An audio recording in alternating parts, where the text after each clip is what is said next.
asalaamaaleykum mbokk yi tey la talaata fukki fan ak juróom benn ci weeru gàmm ci atum junni ak ñeenti téeméer ak ñeent fukk ak ñaar ci gàddaay yonante bi sallallahu alayhi wa sallam dëppoo ñetti fan ci weeru novembre ci atum ñaari junni ak ñaar fukki fan ak juróom benn nag dafa bokk ci lim yu fatt yi kon am na luñ ciy tere rek wàccandiku mooy lu mel na ku ca watu wala ku ca daloo wala ku ca takk ab sëy wala ku ko ci yeggale wala ku ca sanc kër wala ku ca tàmbali dara ak yu mel na ñoom. ñaanuk bis bi yow yàlla maa ngi lay ñaan nga musal ma ci xam-xam bu amul njariñ allahumma inni a'udhu bika min ilmin la yanfa.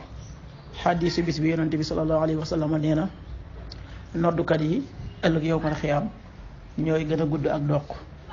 xadiis bi muslim moo ko nettali. waxtu julli suba danañ ko julli juróomi waxtu ci guddi wutegal ñeent fukki simili ak juróom benn, tisbaar benn waxtu ci bëccëg wutegal fukki simili ak juróom ñaar, takkusaan ñeenti waxtu ci bëccëg wutegal fukki simili ak juróom ñaar, timis juróom benn waxtu ci ngoon wutegal ñeent fukki simili ak benn, gee juróom ñaari waxtu ci guddi wutegal juróom fukki simili ak ñaar. loolu mooy waxtu julli ci Touba ak li ko wër. bu fekkee nekkoo Touba soo ko féetee penku ñaar fukk ak juróom ñaari kilomètres yu ne wàññil benn simili, soo ko féetee sowwu wala gànnaar wala saalum téeméeri kilomètres yu ne yokkal benn simili. jant bi dana fenk juróom ñaari waxtu ci suba wu tegal benn simili di soo juróom benn waxtu ci ngoon wu tegal fanweeri simili ak juróom ñaar. yàlla nanu yàlla nangul te nangul leen amin.